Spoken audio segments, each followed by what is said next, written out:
رب کائنات جانتا ہے، اسلامی تاریخ اس بات پر گواہ ہے کہ جب بھی ہمارے نبی آخر الزماں کا مذاق اڑایا گیا تو مذاق اڑانے والے چاہے ڈینمارک کے اندر کارٹون بنانے والے ہوں، فرانس کے اندر حکومتی سطح پر اس انداز کی بات کرنے والے ہوں، ہندوستان کی تاریخ میں یہاں پر مختلف ادوار میں یہ واقعات پیش آتے رہے ہوں، کوئی شخص دیوانہ ہو کر کے، بے عقل و بے غیرت ہو کر کے، پاگل ہو کر کے اس دنیا سے رخصت ہو گیا، کسی کی صورتحال یہ تھی کہ لوگوں کے سامنے بیٹھ کر کے استنجا اور قضائے حاجت کرتا تھا اور اس کو علم نہیں ہوتا تھا کہ وہ کیا خطا کرتا ہے، نہ بیوی کو پہچان پاتا تھا، نہ بچوں کی شناسائی تھی، نہ خاندان میں تعارف تھا۔ رب کائنات نے اپنے نبی کے لیے جو ذمہ داری اٹھائی ہے، رب کائنات اس وعدے کو ہمیشہ پورا کرتا ہے۔ تو اللہ رب العالمین نے فرمایا اِنَّا كَفَيْنَاكَ الْمُسْتَهْزِئِينَ، مذاق اڑانے والوں کے خلاف کارروائی کرنے کے لیے، ان کو عذاب میں مبتلا کرنے کے لیے ہم تنہا کافی ہیں۔ ہم جانتے ہیں کہ یہ لوگ جو کچھ کہتے ہیں آپ کو کبھی دیوانہ کہتے ہیں، کبھی پاگل کہتے ہیں، کبھی مجنو کہتے ہیں، کبھی کچھ کہتے ہیں، کبھی آپ کے راستے میں کانٹے بچھاتے ہیں، لیکن اس کے باوجود آپ اپنے دل کو تنگ نہ کریں، چھوٹا نہ کریں۔ ایسی صورت میں رسول اکرم صلی اللہ علیہ وسلم کو اللہ رب العالمین نے جو حکم دیا وہی حکم آج کے مسلمانوں کے لیے ہے۔ اللہ رب العالمین نے فرمایا ان چیزوں پر صبر کر کے آپ کی ذمہ داری یہ ہے کہ فَسَبِّحْ بِحَمْدِ رَبِّكَ وَكُن مِّنَ السَّاجِدِينَ، اللہ رب العالمین کی تسبیح بیان کریں، اللہ رب العالمین کی حمد و ثنا بیان کریں، اور وَكُن مِّنَ السَّاجِدِينَ، اور اپنے سجدوں کو طویل کر دیں، رب کائنات سے قربت کو بڑھا لیں، اللہ رب العالمین کو اپنے سجدوں میں یاد کریں، اللہ رب العالمین سے مدد مانگیں، اسی سے دعائیں کریں، اسی کو مشکل کشا اور حاجت روا سمجھیں۔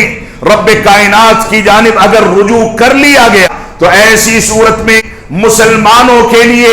رب کائنات کافی ہے۔ الحمدللہ نحمده ونستعینه ونستغفره ونعوذ باللہ من شرور انفسنا ومن سیئات اعمالنا، من يهده الله فلا مضل له ومن يضلل فلا هادي له، واشهد ان لا اله الا الله وحده لا شريك له، واشهد ان محمدا عبده ورسوله، اما بعد فان خير الحديث كتاب الله، وخير الهدي هدي محمد صلى الله عليه وسلم، وشر الامور محدثاتها، وكل محدثة بدعة، وكل بدعة ضلالة، وكل ضلالة في النار۔ فأعوذ بالله السميع العليم من الشيطان الرجيم، بسم الله الرحمن الرحيم، فاصدع بما تؤمر وأعرض عن المشركين إنا كفيناك المستهزئين الذين يجعلون مع الله إلها آخر فسوف يعلمون۔ وَلَقَدْ نَعْلَمُ أَنَّكَ يَضِيقُ صَدْرُكَ بِمَا يَقُولُونَ فَسَبِّحْ بِحَمْدِ رَبِّكَ وَكُن مِّنَ السَّاجِدِينَ وَاعْبُدْ رَبَّكَ حَتَّى يَأْتِيَكَ الْيَقِينُ۔ محترم سامعین کرام، بزرگان دین اور نوجوانان ملت اسلامیہ، رسول اکرم صلی اللہ علیہ وسلم کے عہد مبارک سے لے کر کے آج تک یہ تاریخ کوئی نئی تاریخ نہیں ہے کہ اسلام کا ٹھٹھا اڑایا گیا ہو، اسلام کے اوپر آوازیں کسی گئی ہوں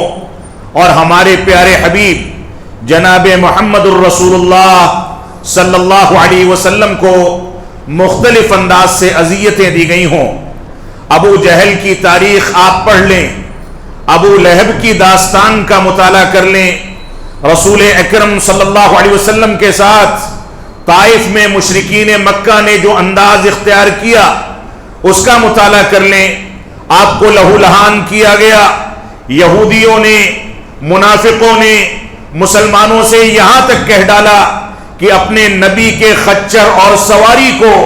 ہمارے پاس سے لے کر کے نہ گزرا کرو، کیونکہ ہم کو اس کی بدبو سے تکلیف محسوس ہوتی ہے۔ رسول اکرم صلی اللہ علیہ وسلم کو اذیت پہنچانے، آپ کی توہین کرنے، آپ کی ناقدری کرنے، آپ کا مذاق اڑانے، آپ پر آوازیں کسنے اور نہ جانے کون کون سے اسالیب اختیار کرنے کا یہ پہلا موقع نہیں ہے جب ساری دنیا میں واویلا کھڑا ہے۔ اسی ہندوستان کی سرزمین پر جہاں ہمارے علماء نے وطن عزیز کی آزادی کے لیے اپنے جان و مال کو قربان کیا، اسی وطن عزیز میں ہمارے علماء نے اسی مٹی میں اپنے خون سے اس مٹی کو سینچ کر کے وطن کی بنیادوں کو مضبوط کیا، اسی وطن عزیز میں آج ہم کو یہ دن دیکھنے پڑتے ہیں۔ لیکن ایسی صورت میں ہماری اسلامی ذمہ داریاں، شرعی ذمہ داریاں کیا ہیں؟ رب کائنات نے مختلف جگہوں پر اس کا تذکرہ فرما دیا۔ اللہ رب العالمین نے فرمایا فاصدع بما تؤمر واعرض عن المشرکین، اے نبی آخر الزمان، آپ کو جو کچھ حکم دیا جاتا ہے اس کے مطابق چلتے رہیں، آپ کو جو کچھ حکم دیا گیا اس کو بجا لائیں، آپ کو جو کچھ حکم دیا گیا اس پر عمل کریں، اس کے مطابق چلیں۔ وَأَعْرِضْ عَنِ الْمُشْرِكِينَ، اور یہ مشرکین مکہ، یہ اسلام دشمن، یہ آپ کا ٹھٹھا اور مذاق اڑانے والے، یہ جتنے بھی لوگ ہیں، جتنے بھی اسالیب اختیار کر لیں، آپ ان سے اعراض کریں، پیٹھ پھیر کر کے نکل جائیں، ان کی باتوں میں الجھ کر کے اپنے آپ کو ہلکان نہ کریں، بلکہ صبر و تحمل سے کام لیں۔ وَأَعْرِضْ عَنِ الْمُشْرِكِينَ، ان مشرکوں سے آپ اعراض کر لیں، پیٹھ پھیر لیں، ان کے راستے پر نہ چلیں، بلکہ اپنے راستے پر چلتے ہوئے اسلام کے دعوت و تبلیغ کے مشن کو، اسلامی تاریخ کے مشن کو، اسلام کو آگے بڑھانے کے مشن کو آپ اس کو ہمیشہ اپنے سامنے رکھ کر کے اس کے مطابق زندگی کو ڈھالتے رہیں۔ یہ آپ کی ذمہ داری ہے۔ اللہ رب العالمین نے ذمہ داری لے لی، فرمایا اِنَّا كَفَيْنَاكَ الْمُسْتَهْزِئِينَ، یہ مذاق اڑانے والے، یہ ٹھٹھا کرنے والے، یہ آپ پر آوازیں کسنے والے، یہ اسلام کا مذاق بنانے والے، یہ ایسے ہی دنیا میں آئے ہیں، یہ رذیل قسم کے لوگ ہیں، آپ ان کے معاملے کو ہمارے حوالے کر دیں۔ اللہ رب العالمین نے فرمایا اِنَّا كَفَيْنَاكَ الْمُسْتَهْزِئِينَ، ہم مذاق اڑانے والوں کی طرف سے آپ کے دفاع کرنے کے لیے ہم تنہا کافی ہیں۔ رب کائنات جانتا ہے، اسلامی تاریخ اس بات پر گواہ ہے کہ جب بھی ہمارے نبی آخر الزمان کا مذاق اڑایا گیا تو مذاق اڑانے والے چاہے ڈینمارک کے اندر کارٹون بنانے والے ہوں، فرانس کے اندر حکومتی سطح پر اس انداز کی بات کرنے والے ہوں، ہندوستان کی تاریخ میں یہاں پر مختلف ادوار میں یہ واقعات پیش آتے رہے ہوں، کوئی شخص دیوانہ ہو کر کے، بے عقل و بے غیرت ہو کر کے، پاگل ہو کر کے اس دنیا سے رخصت ہو گیا۔ کسی کی صورتحال یہ تھی کہ لوگوں کے سامنے بیٹھ کر کے استنجا اور قضائے حاجت کرتا تھا اور اس کو علم نہیں ہوتا تھا کہ وہ کیا خطا کرتا ہے، نہ بیوی کو پہچان پاتا تھا، نہ بچوں کی شناسائی تھی، نہ خاندان میں تعارف تھا۔ رب کائنات نے اپنے نبی کے لیے جو ذمہ داری اٹھائی ہے، رب کائنات اس وعدے کو ہمیشہ پورا کرتا ہے۔ تو اللہ رب العالمین نے فرمایا اِنَّا كَفَيْنَاكَ الْمُسْتَهْزِئِينَ، ان مذاق اڑانے والوں کے خلاف کارروائی کرنے کے لیے، ان کو عذاب میں مبتلا کرنے کے لیے ہم تنہا کافی ہیں، آپ کو اس میں پریشان ہونے کی ضرورت نہیں ہے۔ اللہ رب العالمین نے فرمایا وَلَقَدْ نَعْلَمُ أَنَّكَ يَضِيقُ صَدْرُكَ بِمَا يَقُولُونَ، ہم اچھی طریقے سے جانتے ہیں کہ آپ اپنے دل میں تنگی محسوس کرتے ہیں، تکلیف محسوس کرتے ہیں۔ ہم اچھے طریقے سے جانتے ہیں کہ مسلمان ان چیزوں، ان وتیروں اور اس انداز کی حرکتوں کی وجہ سے بے چین ہو جاتا ہے، پریشان ہو جاتا ہے۔ رب کائنات نے اس کے بارے میں بھی 1400 سال پہلے اس عظیم سورت اور ان آیتوں کے اندر ہماری رہنمائی کر دی کہ وَلَقَدْ نَعْلَمُ أَنَّكَ يَضِيقُ صَدْرُكَ بِمَا يَقُولُونَ، ہم جانتے ہیں کہ یہ لوگ جو کچھ کہتے ہیں، آپ کو کبھی دیوانہ کہتے ہیں، کبھی پاگل کہتے ہیں، کبھی مجنو کہتے ہیں، کبھی یہ کہتے ہیں کہ اس نے اپنی طرف سے قرآن مجید کو گڑھ لیا ہے، کبھی کچھ کہتے ہیں، کبھی آپ کے راستے میں کانٹے بچھاتے ہیں، کبھی آپ کے راستے میں آپ کو روکتے ہیں، کبھی کچھ بوال کرتے ہیں، کبھی آپ کے خلاف سازشیں کرتے ہیں، لیکن اس کے باوجود آپ اپنے دل کو تنگ نہ کریں، چھوٹا نہ کریں۔ اللہ رب العالمین نے فرما دیا لَقَدْ نَعْلَمُ أَنَّكَ يَضِيقُ صَدْرُكَ بِمَا يَقُولُونَ، ہم جانتے ہیں کہ یہ لوگ جو کچھ حرکتیں کرتے ہیں، جو کچھ بولتے ہیں، مذاق اڑاتے ہیں، ان چیزوں سے ہم جانتے ہیں کہ آپ کا دل تنگ ہوتا ہے۔ لیکن ایسی صورت میں رسول اکرم صلی اللہ علیہ وسلم کو اللہ رب العالمین نے جو حکم دیا وہی حکم آج کے مسلمانوں کے لیے ہے۔ اللہ رب العالمین نے فرمایا کہ ان کو ٹھٹھا اڑانے دیں، مذاق اڑانے دیں، تکلیفیں پہنچانے دیں، پتھر بازی کرنے دیں، طائف کی سرزمین پر لہو لہان کیا گیا، اس پر بھی صبر کریں۔ اللہ رب العالمین نے فرمایا ان چیزوں پر صبر کر کے آپ کی ذمہ داری یہ ہے کہ فَسَبِّحْ بِحَمْدِ رَبِّكَ وَكُن مِّنَ السَّاجِدِينَ، اللہ رب العالمین کی تسبیح بیان کریں، اللہ رب العالمین کی تعریف کریں، اللہ رب العالمین کی حمد و ثنا بیان کریں، اور وَكُن مِّنَ السَّاجِدِينَ، اور ایسی مشکلات میں اپنے سجدوں کو طویل کر دیں، رب کائنات سے قربت کو بڑھا لیں، اللہ رب العالمین کو اپنے سجدوں میں یاد کریں، اللہ رب العالمین سے مدد مانگیں، اسی سے دعائیں کریں، اسی کو مشکل کشا اور حاجت روا سمجھیں۔ رب کائنات کی جانب اگر رجوع کر لیا گیا، اللہ رب العالمین کو راضی کر لیا گیا، تو ایسی صورت میں مسلمانوں کے لیے رب کائنات کافی ہے۔ اسی وجہ سے رب کائنات نے فرمایا اِنَّا كَفَيْنَاكَ الْمُسْتَهْزِئِينَ، ہم ان مذاق اڑانے والوں کے لیے تنہا کافی ہیں۔ ان کو کیسے پلٹا دینا ہے، کیسے عذاب نازل کرنا ہے، کیسے ذلت و رسوا کرنا ہے، اللہ رب العالمین جانتا ہے۔ اور رب کائنات نے فرمایا اللہ رب العالمین نے فرمایا ان الذین یؤذون اللہ ورسولہ لعنہم اللہ فی الدنیا والآخرہ، جن لوگوں پر جو لوگ اللہ اور اس کے رسول کو اذیت پہنچاتے ہیں،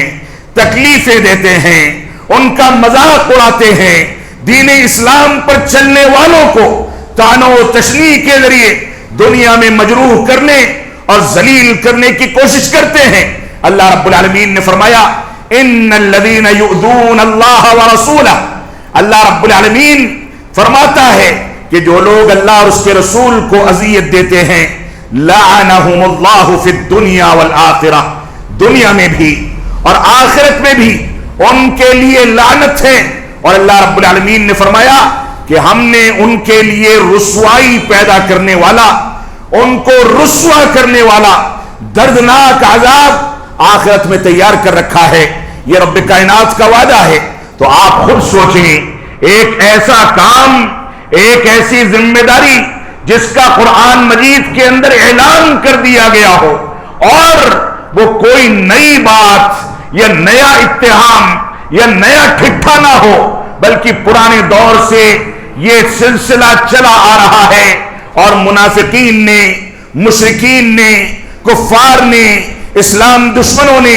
دنیا کے ہر خطے میں یہ اسالیب اختیار کیے، لیکن کوئی کبھی کامیاب نہیں ہو سکتا۔ ہماری ذمہ داری یہ ہے کہ ہم رب کائنات کی تعریف کو بڑھا دیں، ہماری ذمہ داری یہ ہے کہ ہم اللہ رب العالمین کی حمد و ثنا کرنے لگیں، ہماری ذمہ داری یہ ہے کہ ہم سجدہ ریز ہو کر کے رب کائنات کے آگے رات کی تاریکی میں روئیں اور گڑ گڑائیں، اللہ رب العالمین کو یاد کریں، توبہ و استغفار کریں، اور ان ناکارہ افراد، اذیت پہنچانے والوں اور ذلیل و خوار لوگوں کے معاملات کو رب کائنات کے حوالے کر دیں۔ اللہ کی قسم، یہ مظاہرے، یہ بے چینیاں جو مسلمانوں کے بعض طبقوں نے اختیار کر رکھی ہیں، یہ ہمارے لیے نقصان دہ ہیں۔ ہماری ذمہ داری یہ ہے کہ نبی آخر الزماں کی توہین کی جائے تو ہم صبح صلاۃ فجر میں بیداری سے لے کر کے صلاۃ عشاء کے بعد سونے کے وقت تک اور سونے کے وقت سے لے کر کے صبح صلاۃ فجر کے وقت تک اپنی زندگی کا جائزہ لیں کہ ہمارے نبی نے تو ہم کو لیٹنے کے آداب بھی بتائے ہیں، کھانے پینے کے آداب بھی سکھائے ہیں۔ ہمارے نبی نے ہم کو یہ بھی بتایا کہ بیت الخلا میں کیسے داخل ہونا ہے، یہ بھی سکھایا کہ بیٹھنا کیسے ہے، یہ بھی بتایا کہ پانی سے آب دست کیسے لینا ہے، یہ بھی بتایا کہ نکلنے کے آداب کیا ہیں۔ ہمارے نبی نے چڑھائی پر چڑھنے کے آداب بتائے، ڈھلان پر اترنے کے آداب بتائے، مسجدوں کے آداب بتائے، راستے پر چلنے کے آداب بتائے۔ اور کفار و مشرکین اور بالخصوص یہود و نصارہ نے جب عمر بن خطاب رضی اللہ تعالیٰ عنہ کے سامنے کہا کہ اگر الیوم اکملت لکم دینکم واتممت علیکم نعمتی، یہ آیت کریمہ ہمارے دین میں نازل ہوتی تو آیت کریمہ کے نزول کے دن کو ہم عید کا دن بنا لیتے۔ تو عمر بن خطاب رضی اللہ تعالیٰ عنہ نے فرمایا تھا کہ مجھ کو یاد ہے کہ نبی آخر الزماں اپنی مبارک اونٹنی پر کس انداز سے سوار تھے، مجھ کو یاد ہے کہ صحابہ کرام کس انداز سے بیٹھ کر کے آپ کے خطبہ حجۃ الوداع کو سماعت کر رہے تھے۔ میں جانتا ہوں کہ آپ کی مبارک اونٹنی کیسے جغالی کر رہی تھی، میں یہ بھی جانتا ہوں کہ نیچے کون سے صحابی رسول کی ذمہ داری تھی جن کے اوپر اونٹ کی جغالی کا جھاگ بھی گرتا تھا، لیکن اللہ کے نبی صلی اللہ علیہ وسلم جو کچھ فرماتے تھے وہ صحابہ کرام ایسے سنا کرتے تھے کہ گویا ان لوگوں کے سروں پر پرندے چھوڑ دیے گئے ہوں، اگر ہلیں گے تو پرندہ اڑ جائے گا۔ یہ کیفیت دین کی جانب رجوع کرنے کی، یہ صفت ہماری ذمہ داری ہے کہ ہم اس بات کو لے کر کے چلیں۔ اور اسی طریقے سے جب ٹھٹھا اڑایا گیا کہ تمہارا نبی کیسا ہے کہ تم کو استنجا اور قضاء حاجت کے آداب بھی بتاتا ہے، تو صحابہ کرام نے برجستہ کہا کہ ہاں ہمارا نبی ہم کو ویسے ہی لے کر کے چلتا ہے جیسے ایک ماں اپنے بچے کو انگلی پکڑ کر کے چلنا سکھاتی ہے۔ ہمارا نبی ہمارا ویسے ہی خیال کرتا ہے جیسے ایک ماں اپنے بچے کو ہر چیز کی تمیز سکھاتی ہے، ویسے ہی ہمارا نبی ہم کو یہ بھی بتاتا ہے کہ چھینکنے کے آداب کیا ہیں۔ ہمارا نبی ہم کو یہ بھی سکھاتا ہے کہ بیت الخلا کے آداب کیا ہیں۔ ہمارا نبی ہم کو یہ بھی بتاتا ہے کہ ہم لوگوں سے معاملات کریں، تجارت کریں، لین دین کریں تو اس کا طریقہ، اس کا ضابطہ کیا ہونا چاہیے۔ یہ ہمارے نبی کی سب سے بڑی عظمت ہے کہ وہ امت اسلامیہ کے لیے اسی طریقے سے حریص ہے جیسے خود نبی آخر الزمان نے فرمایا، میری اور تمہاری مثال ایک چراغ کے مانند ہے، اس چراغ پر جلتے ہوئے پتنگے آ کر کے گرتے ہیں، اپنی جانیں ہلاک کر دیتے ہیں، ویسے ہی تم دنیا کے پیچھے،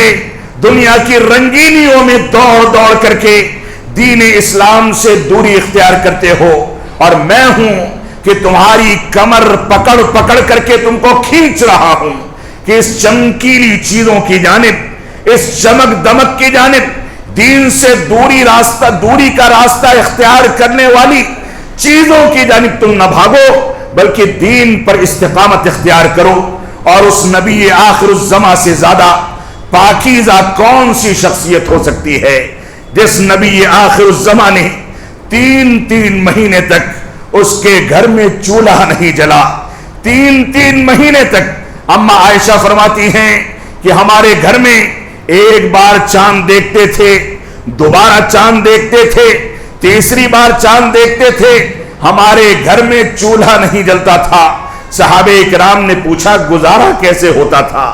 پیٹ کیسے پلتا تھا؟ تو فرماتی ہیں علی الاسودین، دو سیاہ چیزوں پر کھجور کھاتے تھے، پانی پی لیتے تھے، 3 مہینہ اسی پر گزارا کرتے تھے۔ اور ابو داؤد کی وہ حدیث دیکھیں جس میں رسول اکرم صلی اللہ علیہ وسلم اپنے مبارک حجرے سے نکلتے ہیں، دیکھتے ہیں کہ آنے والے وقت میں اسلام کا جو پہلا خلیفہ یعنی ابو بکر صدیق اور اسلام کا دوسرا خلیفہ عمر بن خطاب رضی اللہ تعالی عنہما یہ بھی مدینہ کی گلیوں میں پریشان حال گھوم رہے ہیں، پریشانی ہے، ماتھے پر شکن ہے، بڑی قسم پرسی کے عالم میں زندگی گزار رہے ہیں۔ آپ نے فرمایا کہ اے ابو بکر و عمر، تم دونوں کو اس وقت باہر نکلنے پر کس چیز نے مجبور کیا ہے؟ دونوں کے دونوں پاکیزہ شخصیت کے حامل کہتے ہیں کہ اے پیارے حبیب، ہمارے گھر میں نہ کھانے کے لیے کچھ ہے نہ پینے کے لیے کچھ ہے، ہم نکلے ہیں کہ نکل کر کے دیکھیں کہ کوئی شخص ہو جس کے پاس کھانے پینے کے لیے کچھ سامان ہو۔ اللہ کے نبی صلی اللہ علیہ وسلم پر ہمارے ماں باپ، ہمارا خاندان، ہمارا کاروبار، ساری کی ساری کائنات قربان جائے۔ رسول اکرم صلی اللہ علیہ وسلم نے فرمایا کہ اس ذات کی قسم جس کے ہاتھ میں میری جان ہے، اس ذات کی قسم جس کے ہاتھ میں میری جان ہے، مجھ کو بھی اسی بھوک اور پیاس نے نکالا ہے جس بھوک اور پیاس نے تم دونوں کو نکالا ہے۔ میں بھی بھوکا ہوں، میں بھی پیاسا ہوں، چلو کہیں تلاش کرتے ہیں کوئی چیز مل جائے۔ اور بعض روایات میں ملتا ہے کہ آگے بڑھے، ایک صحابی رسول کے گھر پر پہنچے، انہوں نے ایک خاموشی سے ایک بکری ذبح کی، اس کا کھانا بنایا، لا کر کے پیش کیا، تو اللہ کے نبی صلی اللہ علیہ وسلم ان دونوں کو مخاطب کر کے کہتے ہیں ثم لتسألن یومئذ عن النعیم، تم لوگوں سے قیامت کے دن ان نعمتوں کے بارے میں، کھانے پینے کے بارے میں، یہ جو چیزیں تم استعمال کرتے ہو، ان کے بارے میں آخرت میں سوال کیا جائے گا۔ اتنی پاکیزہ شخصیات، اتنی عظمت رکھنے والا نبی آخر الزماں، جس نے جب مشرکین مکہ نے چیلنج کر دیا کہ آپ کو اگر سچا نبی بنانا ہے یا ماننا ہے تو آپ چاند کے 2 ٹکڑے کر کے دکھائیں۔ صحیح بخاری کی روایت ہے، اللہ رب العالمین نے اجازت دی، آپ نے چاند کی جانب اشارہ کیا، چاند 2 ٹکڑے ہو گیا۔ یہ نبی آخر الزماں جناب محمد الرسول اللہ صلی اللہ علیہ وسلم کی عظمت کی چھوٹی سی مثال ہے۔ آپ کی عظمت کا کیا کہنا؟ قبر کے اندر 3 سوالوں میں سے ایک سوال نبی آخر الزماں کے بارے میں کیا جائے گا۔ آپ کی عظمت کا کیا کہنا؟ آپ کو شفاعت عظمی عطا کی گئی، آپ کی عظمت کا کیا کہنا؟ آپ کو کوثر عطا کیا گیا، جس سے ایک شخص ایک بار سیراب ہو جائے تو کبھی بھی پیاسا نہیں ہوگا۔ رسول اکرم صلی اللہ علیہ وسلم کی ایک جانب یہ عظمت ہے اور دوسری جانب گھر میں 3 مہینے تک چولہا نہیں جلتا۔ حلال و حرام کی تمیز کا یہ احساس کہ کبھی حرام کا لقمہ منہ میں نہ جانے پائے۔ اللہ کے نبی صلی اللہ علیہ وسلم کی یہ کیفیت ہے کہ صحیح بخاری کی روایت کے مطابق اما عائشہ صدیقہ رضی اللہ تعالیٰ فرماتی ہیں کہ جب رسول اکرم صلی اللہ علیہ وسلم مرض الموت میں مبتلا ہوئے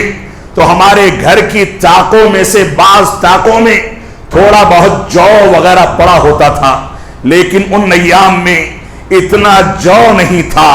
کہ آپ کو کھانا تیار کر کے آسودگی کی حد تک آپ کے سامنے پیش کیا جا سکے۔ کہتی ہیں کہ ہم نے رسول اکرم صلی اللہ علیہ وسلم کی ایک زرہ لی، پڑوس میں ایک یہودی رہتا تھا، اس یہودی کے پاس اس زرہ کو گروی رکھ کر کے 2 سا جو یعنی 5-5.5 کلو جو حاصل کر کے کھانا تیار کر کے نبی آخر الزماں کے سامنے پیش کیا گیا۔ یہ کیفیت، یہ احساس ذمہ داری، یہ مفلسی کی زندگی، یہ سادگی، دنیا کی کوئی شخصیت ایسی نہیں ہو سکتی جو پیش کرے، لیکن اس نبی کی سیرت کی ترجمانی کرنے کے لیے رب کائنات نے ہمارا انتخاب فرمایا ہے۔ اگر ہم نمازیں چھوڑیں، ہم فضول کے نعرے لگائیں، قرآن مجید کی تلاوت سے دوری اختیار کر لیں، حلال و حرام کی تمیز نہ کریں، بیڑی سگریٹ اور تمباکو کا استعمال کریں،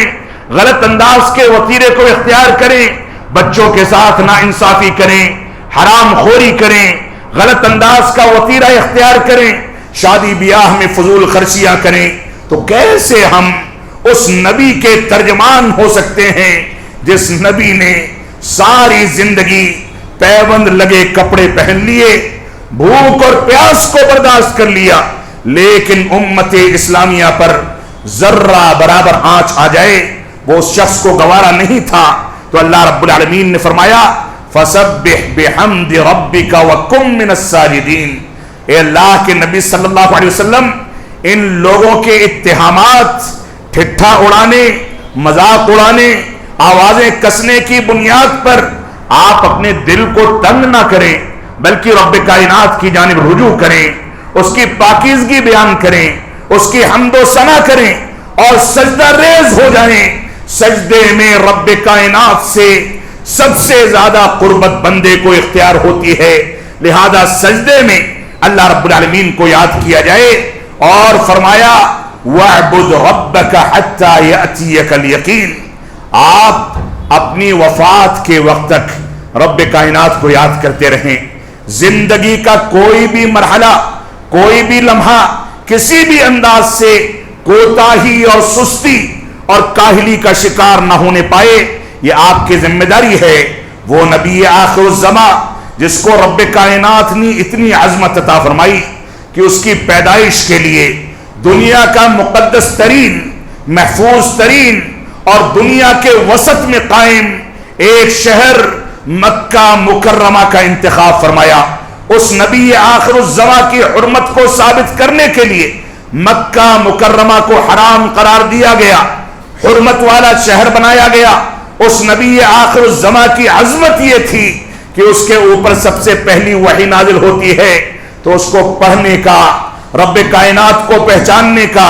توحید کے تقاضوں کی تکمیل کرنے کا حکم دیا جاتا ہے۔ اس نبی آخر الزماں کے تقدس کو دیکھیں، اس کی عظمت کو دیکھیں۔ دنیا کے پاکیزہ ترین خاندان قریش کے خاندان کا انتخاب کیا گیا کہ وہ اس میں پیدا کیا جائے۔ دنیا کے مقدس ترین خاندان کے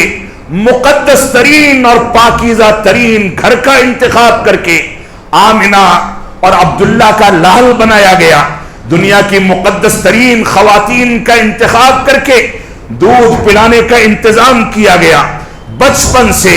رب کائنات نے اس کی تربیت کی ذمہ داری اٹھائی۔ بچپن میں بچوں کے کھیلتے ہوئے فرشتے آتے ہیں، اس کے سینے کو چاک کرتے ہیں، آب زمزم سے غسل دیا جاتا ہے،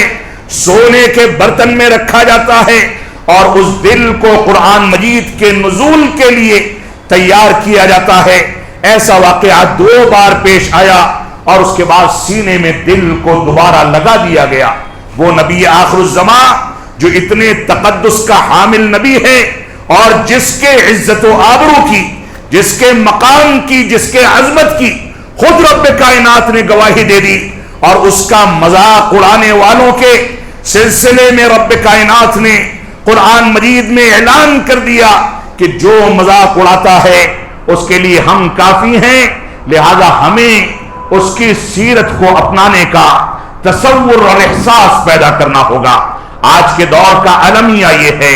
کہ ہم یہ تو کہتے ہیں کہ مسجد اقصی میں مظالم ہو رہے ہیں، آج کے دور کا المیہ یہ ہے کہ ہم یہودیوں پر تنقید تو کرتے ہیں کہ انہوں نے اتنے مسلمانوں کو قتل کر دیا، لیکن کسی عالم دین نے کیا خوب بات کہی ہے کہ ہم مسجد اقصی میں حاضری دے کر کے نماز پڑھنے کے خواہش مند ہیں، لیکن ہم کو اپنی محلے کی مسجد صلاۃ فجر اور 5 وقتہ نمازوں میں آباد کرنے کی توفیق نہیں ہوتی۔ ہم جب تک اپنے محلوں کی مسجدوں کا حق ادا نہ کر دیں، جب تک رب کائنات کا حق ادا نہ کر دیں، توحید کے تقاضوں کی تکمیل نہ کر دیں، اتباع رسول کو نہ بجا لائیں جب تک یہ چیز مکمل نہیں ہو سکتی۔ اس وجہ سے نبی آخر الزماں کی توہین کرنے والے جو کہ دنیا کے بدترین لوگ ہیں اور رب کائنات ان کا انجام برا کرنے والا ہے، ایسے واقعات پر ہم کو قانونی چارہ گوئی سے باہر نکل کر کے کوئی دوسرا قدم نہیں اٹھانا چاہیے، لیکن اس سے کہیں زیادہ بڑی ذمہ داری ہماری یہ ہے کہ ہم نبی آخر الزماں کے مطابق اپنی اخلاقی زندگی کو ڈھالیں، اس نے جیسا کہا ویسے چلیں، اس نے جیسے پانی پینے کے آداب بتائے ویسے پانی پئیں، جو چیزیں کمانے کا حکم دیا ان چیزوں کو کمائیں، جن چیزوں کو ادا کرنے کا حکم دیا ان کو ادا کریں، اور جن چیزوں سے روک دیا ان سے دوری اختیار کریں۔ یہ ہماری ذمہ داری ہے۔ نبی آخر الزماں سے محبت کا بنیادی تقاضا یہ ہے کہ اللہ کے امام شافعی رحمت اللہ علیہ فرماتے ہیں لو کان حبک صادقا لأطعته ان المحب لمن يحب مطیع، کہ اگر تمہاری محبت سچائی کے ساتھ ہوتی، محبت سچی ہوتی، محبت میں تم سچے ہوتے، صادق ہوتے، تو اللہ کے نبی صلی اللہ علیہ وسلم کی اطاعت کرتے۔ لأن المحب لمن يحب مطیع، کیونکہ محبت کرنے والا جس سے محبت کرتا ہے اس کا مطیع و فرما بردار ہوتا ہے۔ اس نبی آخر الزماں نے ہم کو حجۃ الوداع کے موقع سے خواتین کے ساتھ بہتر سلوک کرنے کا حکم دیا۔ اس نبی آخر الزماں نے حجۃ الوداع کے موقع سے خادموں کے ساتھ بہتر سلوک کرنے کا حکم دیا۔ اس نبی آخر الزماں نے ہم کو خواتین کے ساتھ بہتر سلوک اور نمازوں کی پابندی کا حکم دیا۔ اس نبی آخر الزماں نے ہم کو حجۃ الوداع کے موقع سے بھی بار بار اس بات کی تاکید کی کہ تم سود سے دوری اختیار کرو، حرام خوری سے دوری اختیار کرو۔ اس نبی آخر الزماں نے حجۃ الوداع کے موقع سے جو عظیم پیغام ہمارے سامنے پیش کیا، آج ہم اگر اپنی گریبانوں میں جھانکیں تو حقیقت میں ان وصیتوں کا گلا گھونٹنے والا ہم سے زیادہ جرأت مند کوئی نہیں ہو سکتا۔ نبی آخر الزماں کے بارے میں صحیح بخاری کی روایت کے مطابق اما عائشہ صدیقہ رضی اللہ تعالیٰ فرماتی ہیں کہ اللہ کے نبی صلی اللہ علیہ وسلم مرض الموت میں مبتلا تھے۔ ایک بار اپنے مبارک چہرے پر چادر ڈالتے تھے، ایک بار ہٹاتے تھے۔ عالم یہ تھا اس کیفیت کا کہ ایک صحابی رسول تر و تازہ مسواک لے کر کے داخل ہوتے ہیں، اللہ کے نبی صلی اللہ علیہ وسلم ایک بار مسواک کی جانب دیکھتے ہیں، ایک بار اما عائشہ کی جانب دیکھتے ہیں، وہ سمجھ گئیں، انہوں نے مسواک لیا، اپنے مبارک منہ سے چبایا، رسول اکرم صلی اللہ علیہ وسلم کے مبارک منہ میں داخل فرمایا۔ مسواک چبانے کی سکت اور طاقت نہیں تھی، مسجد میں بذات خود نہیں جا سکتے تھے۔ کیفیت یہ تھی کہ عائشہ صدیقہ رضی اللہ عنہا کے کبھی ران پر سہارا لیتے تھے، کبھی سینے پر ٹیکا لگاتے تھے، کبھی پیٹھ پر ٹیک لگا کر کے بیٹھا کرتے تھے۔ اس کیفیت میں بھی قربان جائیں ہمارے خاندان، قربان جائیں ہمارے ماں باپ، قربان جائے ہماری جائیداد اور سارا کا سارا سرمایہ، اس موقع سے بھی نبی آخر الزماں نے ایک مسلمان کو سچا مسلمان بنانے کے لیے جو وصیت فرمائی اس میں یہی فرمایا لعنت اللہ علی الیہود والنصارى اتخذوا قبور انبیائہم مساجد۔ اللہ رب العالمین کی لعنت ہو یہود و نصارہ پر، اللہ رب العالمین کی لعنت ہو اہل کتاب پر کہ جن لوگوں نے اپنے انبیاء کی قبروں کو مسجد اور سجدہ گاہ بنا لیا۔ اے مسلمانوں تم لوگ سن لو، میری قبر کو عید نہ بنانا، میری قبر پر بھیڑ نہ کرنا، میری قبر پر سجدہ نہ کرنا، کیونکہ سجدے کا مستحق صرف رب کائنات ہے۔ آج کے دور میں قبر پرستی کرنے والے، قبر والوں کو حاجت روا اور مشکل کشا گرداننے والے، قبروں پر سجدے کرنے والے، قبروں پر دعائیں کرنے والے، منتیں اور سماجتیں مانگنے والے آج جتنا واویلا کھڑا کر رہے ہیں نبی آخر الزماں کی توہین کے خلاف، اس سے کہیں زیادہ جرم یہ ہے کہ وہ نبی آخر الزما کی آخری وصیت کا گلا گھونٹتے ہیں، دن و رات غیر اللہ کو اللہ رب العالمین کے ساتھ شریک ٹھہراتے ہیں۔ تو ایسی صورت میں ان کی غیرت کیوں نہیں بیدار ہوتی؟ اللہ رب العالمین ہم کو قرآن و سنت کی پیروی کرنے کی توفیق عطا فرمائے۔ اللہ رب العالمین ہم کو قرآن مجید کے مطابق اور سنت رسول صلی اللہ علیہ وسلم کے مطابق فہم سلف صالح اور صحابہ کرام کی عملی تطبیق کے تناظر میں عمل پیرا ہو کر کے زندگی گزارنے کی توفیق عطا فرمائے۔ ہم جب تک جئیں تب تک اسلام پر جئیں، جب ہمارا خاتمہ ہو تو ایمان پر ہو۔ وبارک اللہ لنا ولکم فی القرآن المجید ونفعنی وإیاکم بالآیات والذکر الحمید انہ تعالی جواد کریم ملک بر الرؤوف الرحیم۔